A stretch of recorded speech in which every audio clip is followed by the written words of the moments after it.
months on the job. The Bronx is largely Black and Hispanic, and the people are twice as likely to die from COVID-19. What is happening in the hospitals which serve mainly Black and brown patients, which is making healthcare professionals take their own lives? As you listen to Siritek talk of the twilight zone of patient murder she's witnessed, keep in mind Dr. Green, who committed suicide, is noted as having the quote-unquote highest ideals of medicine. So answer the question, what does a healthcare professional with integrity do if you're witnessing patient murders and no one is listening to you? Let's take a listen to Nicole's Siritek testimony. Hey everyone. Negative 8:42 New York time. And I got to my regular unit and they took my patient away, my Black guy. And now I'm getting switched units. This is exactly what happened before at the other hospital. As soon as I told somebody, like management, and tried to advocate for my patient, they take the patient away from me and then they move me. So, I legitimately don't even know what to do anymore. Even the advocacy groups don't give a shit about these people. Literally, Black lives don't matter here. And that's pretty sad that somebody who is white and lives hundreds of miles away from the city gives more of a shit about these people than the actual people in the city. For real. I had a complete breakdown yesterday because I missed an important email to do a revision on my proposal, so my proposal got canceled because I was trying to advocate for my patient and talk to management here and get the care that he needs because he's being medically mismanaged. And I just had a complete fucking breakdown because, my entire proposal got canceled because I, wasted my time advocating for a fucking patient who's just gonna die anyway. And sure enough, they take the patient away from me, and then almost 2 hours into the shift, they switch me units.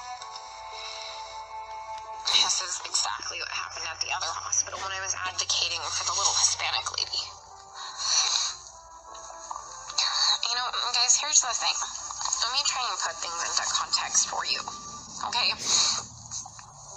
I know not everybody's gonna live. I'm not that fucking green or ignorant or, bright-eyed and bushy-tailed to think that, okay? I know we're gonna have a shit ton of people die. But these people aren't dying from COVID. Let me give you several examples here. An anesthesiologist intubated the patients, I think it was right, bronchi, and of a patient, and they couldn't get the stats up, and for about 5 hours, we were waiting on a chest x-ray to confirm that the placement was wrong. And in the meantime, while we're waiting for that, we've told the anesthesiologist that it was placed wrong, because literally only one side of his fucking chest is inflating. He dies. Okay? A patient had a heart rate of 40, and the resident started doing chest compressions on him, which is not what you do. You just externally pace them, or you give him some atropine. And then, I run in there to stop him from doing chest compressions on somebody with a fucking pulse. And then he decides to push epi. He throws some pads on him to defibrillate the guy in bradycardia. Okay, he has a heart rate of 40 and a stable, bradycardic rhythm. We just need to give him some atropine and pace him. He fucking defibrillates him and kills him. And I was literally ran out of the patient's room to get the director of nursing who was standing out there, and I'm like, can you stop him? He's going to kill that patient. He's going to kill that patient if he defibrillates him with bradycardia and a heart rate of 40. And the director of nursing just shook his head, and I turned around and he killed the dude. Okay? There was a nurse who placed an NG tube into some guy's lungs and filled his lungs with tube feeding. There was a nurse who confused a long-acting insulin with a short-acting insulin and gave 30 units of a fast-acting insulin and killed the guy.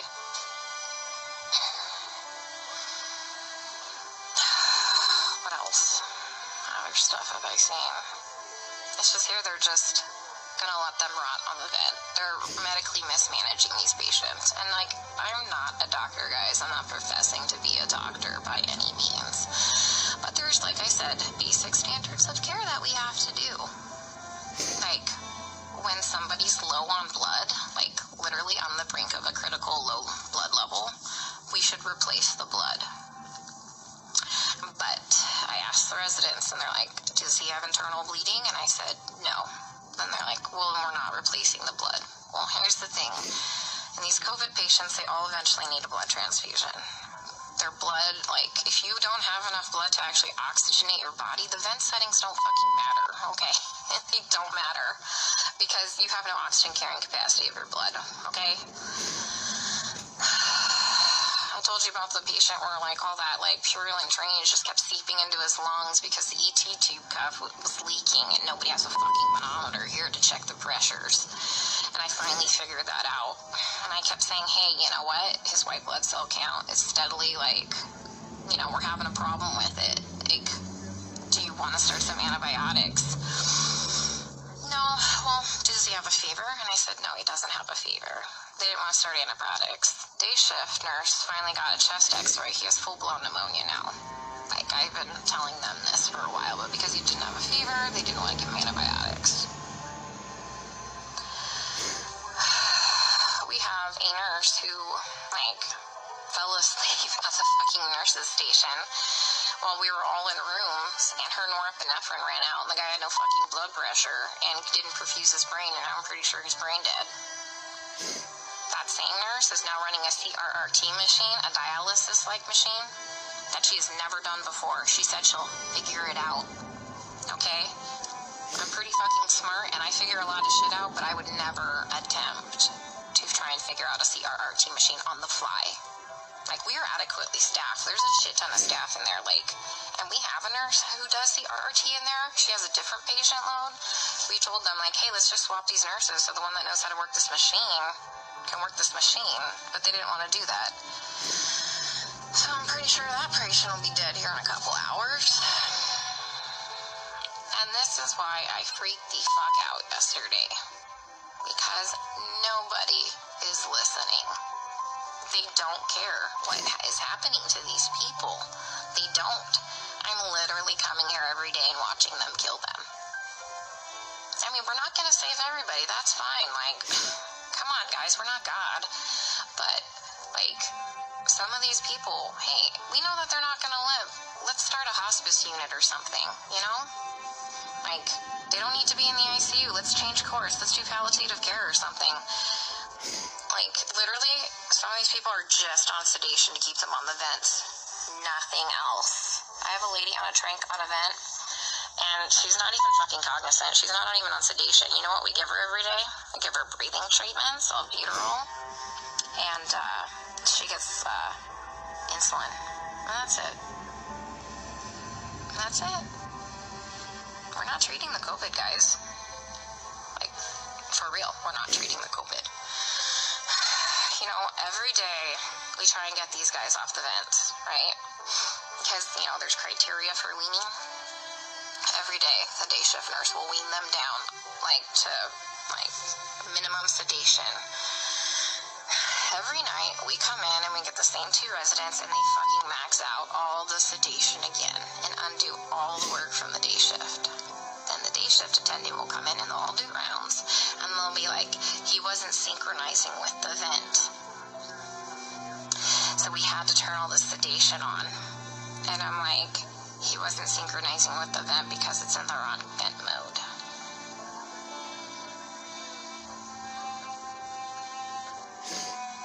So, I legit don't even know what to do anymore. Like, I tried calling advocacy groups. I tried talking with management here, like the nursing admin. Like, nothing. Nobody's doing anything. Nobody's listening. We still have 100% mortality rate in the ICU unit. I just left. But, I mean, they're living longer because we have, like, legit ICU nurses there. So CDC finally, not the CDC, FDA approved yesterday the remdesivir study, to start using remdesivir for COVID patients.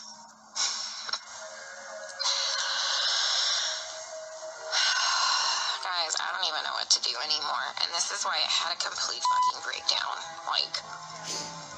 I literally had to call my friend Lisa and FaceTime her, and she answered the fucking phone while she was in the shower because she, knew I was having a hard time to talk to her, because it's like going in the fucking Twilight Zone. Everyone here is okay with this.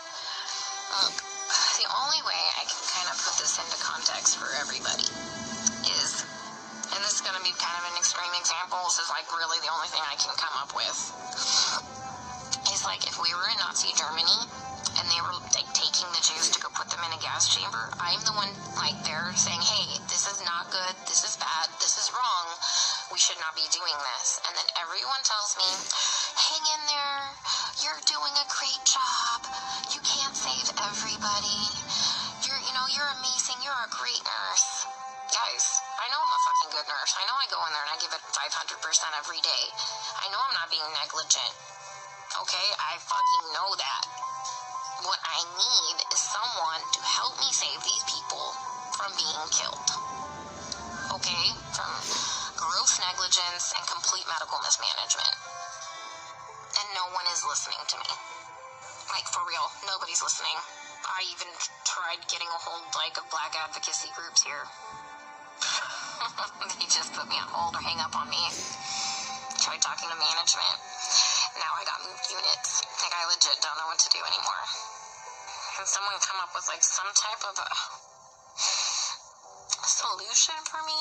Because I'm kind of out of ideas.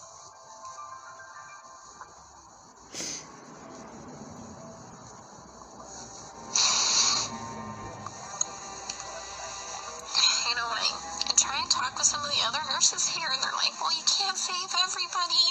And they all know what's happening. They all agree with me, and they all just shake their heads. And I'm like, am I the only one who is not a sociopath?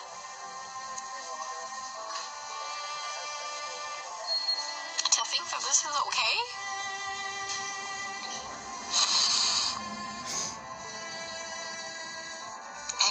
Guys, they literally don't even know when they're dead. How many times have I told you they've assigned me a dead person? How long have they been dead? Nobody knows. How is anybody assessing anything without a stethoscope? Normally we have those disposable stethoscopes. But I knew what we were coming into, so I brought my old chunky one. Nobody's listened to anybody's lungs as long as I've been here. Even with disposable stethoscopes.